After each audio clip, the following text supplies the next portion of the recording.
It's 1-0. Justice 0 for 2 with 2 strikeouts, 1 looking, 1 swinging. 7 strikeouts for Griffith, who started the game. Ground ball hit sharply down the right field line. Medley trying to get to it and cut it off. He knocks it down and tries to get it back in, but a stand-up double for Justice. Graham not going to go down easy this afternoon. See, that's why I feel like now that they're playing aggressive now. Now, that right there, early I felt the kids should have had a double in that first inning. 4 hits on the afternoon. Looks like we're going to have a substitution as a re-entry, I believe. As Chris, or not a re-entry, but this is Speece. This is first at bat, right? This is first at bat. Actually, this is Trey Wimmer. Trey Wimmer is going to pitch hit for Speece. 11 and 17 kind of look alike on those thin numbers. They've got small numbers on those jerseys, Graham does. As the first pitch is a strike to the pinch hitter Wimmer. Counts 0-1. That screen kind of shields your view, too. The 0-1 count on the way. Just want to wave that strike on a breaking pitch, 0-2. Yeah, he's taking his hacks up there. Sitting there in the dugout. Come out swinging whenever the coach called on you. Righty-righty matchup as runners at second base. 2 down here in the top of the 5th inning. Clifton will step off. See, don't worry about the runner right now. That run means nothing.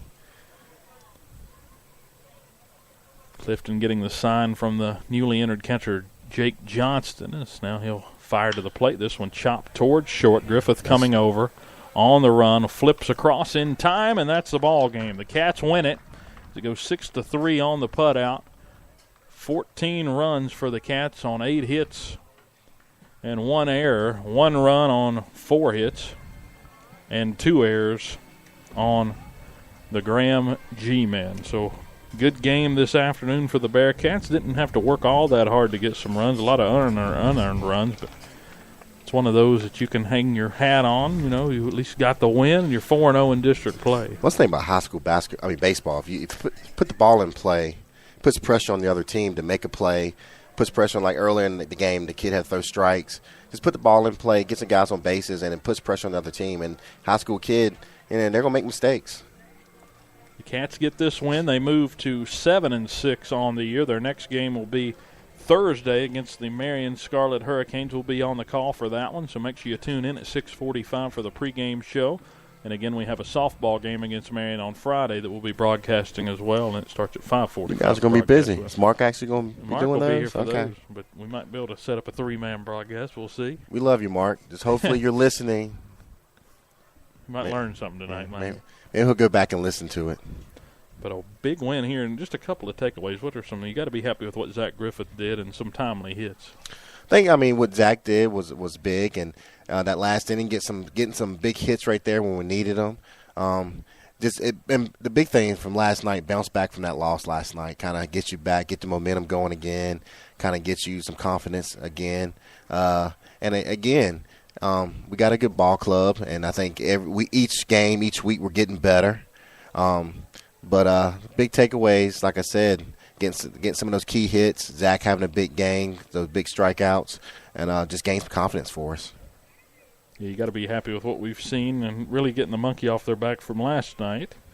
Kind of putting that in the rearview mirror because you're not going to have to play really hardly any more non-district games. I think John Battle's the only one that's left in the non-district realm. Right. So not really having to focus on that, and you're getting to focus on these Southwest District teams, and the Cats have had a good run at that this season and in past years. So we'll see how they can do as the season progresses, but you've got to be happy after a tough start to be back above 500 again at 7-6 and got a good run in.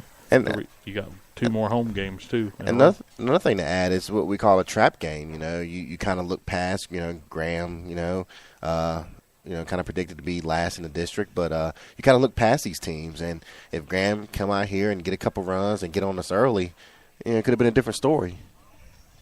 But the Cats win it. It was a different story, 14-1 this afternoon, as they had a 10-run 4th inning that really propelled them to the victory. Coach Sidnor, thank you for joining us. Thank you for having me. And hopefully it's always fun. Last time that we get to talk to you, but we hope that everyone gets to tune in on Thursday and then Friday for the softball games. Again, those start at 6:45 Thursday, and then at 5:45 on Friday. So just tune in. If there's any schedule changes or weather, follow us on Twitter at VHS Bearcat Radio. So from Dylan Hutton and Coach Reese Sidnor, the Cats win this one 14-1 and move to 4-0 in district play on the 2018 season. We'll see you on Thursday, and good night from Boyce Cox Field. Follow Bearcat Radio on Twitter with the handle at VHS Bearcat Radio and on Facebook by searching Bearcat Radio. For the upcoming broadcast schedule